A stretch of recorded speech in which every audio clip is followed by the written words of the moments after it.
E11.13. LRNA Limited issued £380,000, 7% 10-year bonds on January 1st, 2020 for $407,968. This price resulted in an effective interest rate of 6% on the bonds. Interest is payable annually on January 1st. LRNA uses the effective interest method to amortize bond premium or discount. Instructions. Prepare the journal entries to record the following, round to the nearest pound. The issuance of the bond. Well, when you issue some bond, first let me put the date over here. When you issue bonds, you're going to get cash from selling these bonds to other people, right? So your cash has to go up. And since you're issuing them, your bonds also have to go up. So you're going to have bonds payable because you're going to have to pay these bonds in the future. So that's why it goes up as well. And this value over here, it is always the issuance price. If the face value, if the bonds were issued at their face value, then you would you would have just one number, and you could put this number over here. But in this case, we have two different numbers, right? You're always going to use the issuance price. So over here, we're gonna put 407,968 for both of them. Okay. B. The accrual of interest and the premium amortization on December 31st of 2020. You may see premium amortization or discount amortization. And for both of these, you're going to have to make a table because there's a lot of information that you need to know. So I'm going to go ahead and make a table.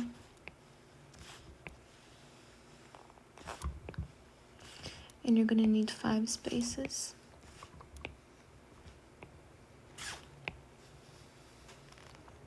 Okay, so over here, you're going to need to have your cash interest, followed by your interest expense,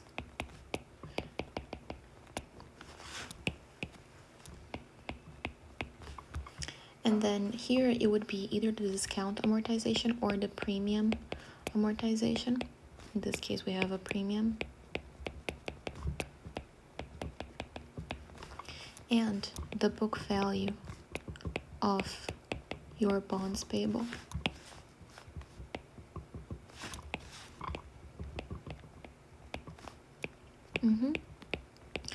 Just something else that I wanted to tell you. Of course, over here in the exercise, they said the premium amortization. So we know that this bond was issued at premium. But actually, if they didn't tell us, there is a way for us to know, right?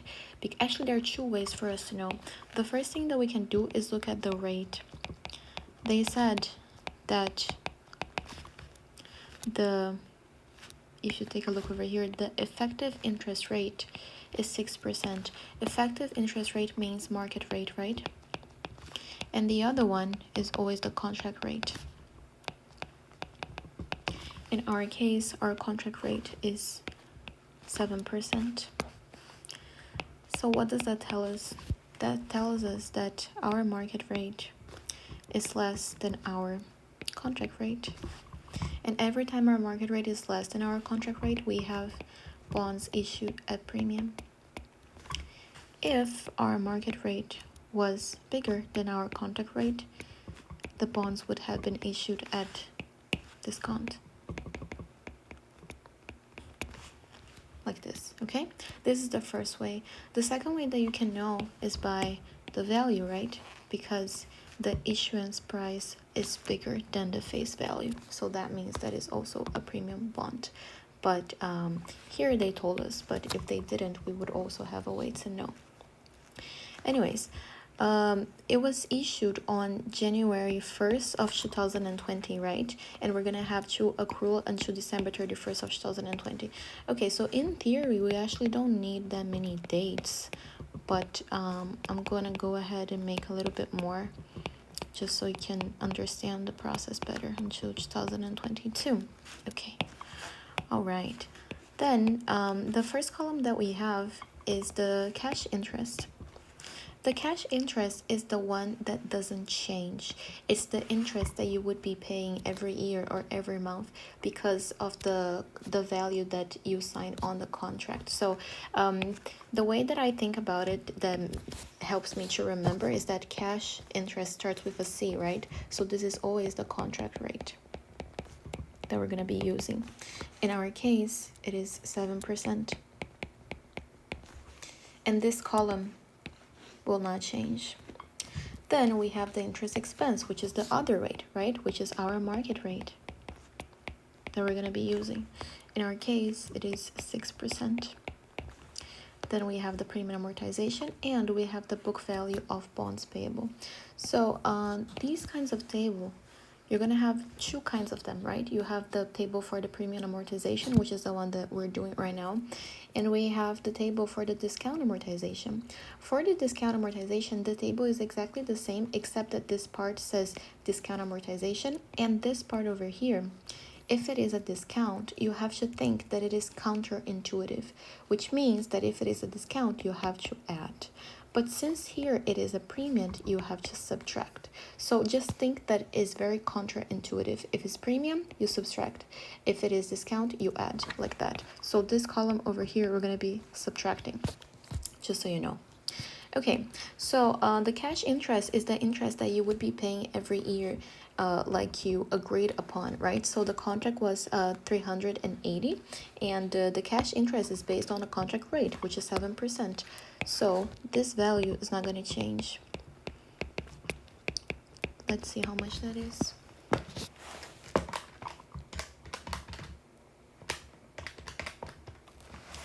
That is 26,600, and that value would be the same if you were to go on for all of the dates. But the interest expense is the one that changes, right? So the first thing that you need to know is that over here, this is the beginning book value of the bonds payable. This is when they were issued, right? They were issued at January 1st, 2020, which means that for this first year, we're not going to have anything here, right? Because this is just the beginning of the year. So over here, we're just going to have the issuance price, the present value of 407,968. Okay. Then this interest expense, we are going to use this book value that is going to be here and multiply it by the rate. So we're going to have 407,968 times 6%.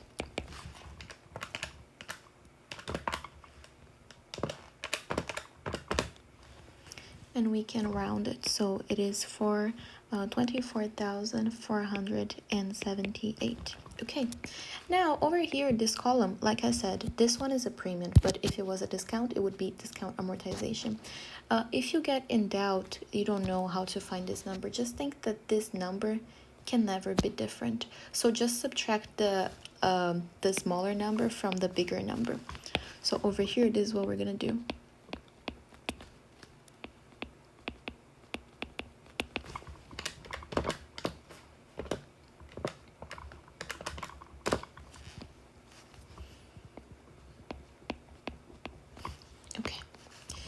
Then, like I said, this column, we are going to be subtracting it.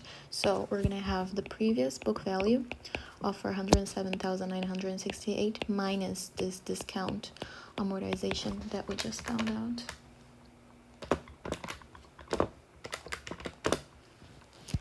That gives us 405,846. Okay, same process over here.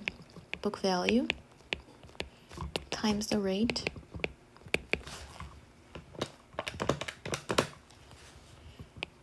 $24,300 and approximately 351, and then over here this number can never be different, can never be negative, so it is the biggest number minus the smaller number.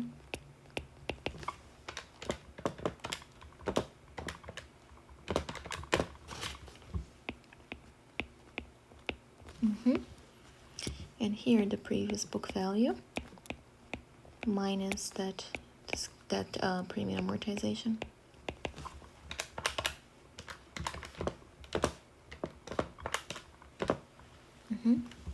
That gives us 403,500. 597. Yeah, and you could go on over the following years if you wanted to, but we don't need that right now.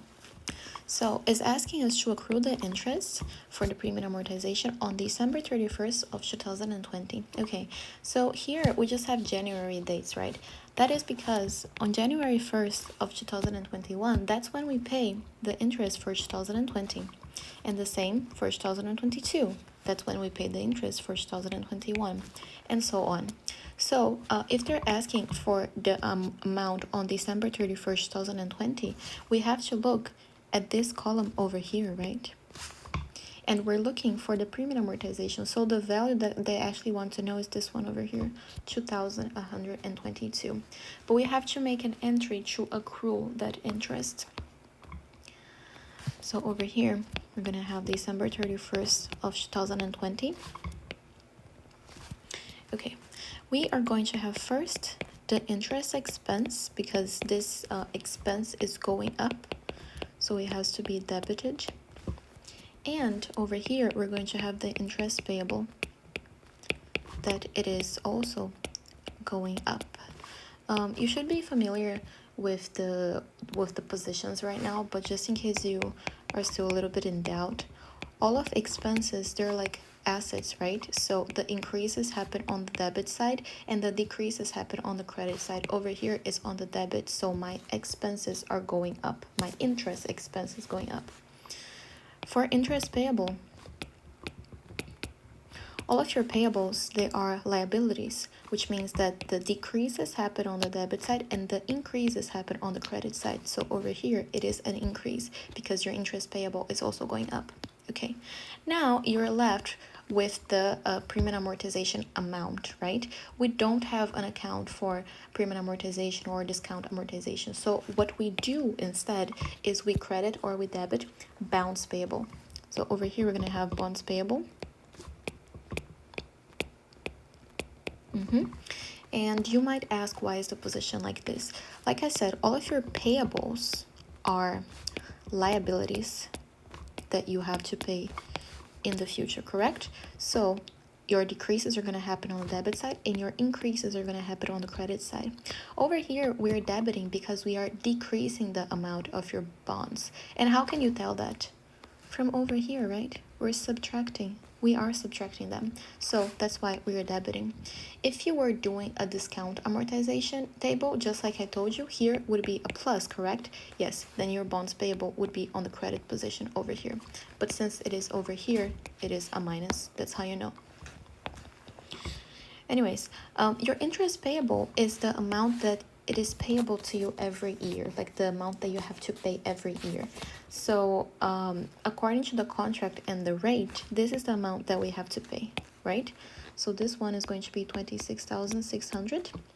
The bonds payable is the premium amortization, and we want for December 31st of 2020. So this is the value. And your interest expense is going to be the difference, right? Because this plus this has to be equal 26,600. Yeah, that gives us 24,478. C. The payment of interest on January 1st, 2021. Well, the payment of interest is just the regular payment, right? That interest that was payable before. When you pay something, your cash has to go down, correct? And they're talking about this interest over here, the interest payable. Remember that this position is going up, right? So in order for us to reduce this, we have to change the position, so we have to debit it. So over here, we're gonna have interest payable with the same amount as before, 26,600.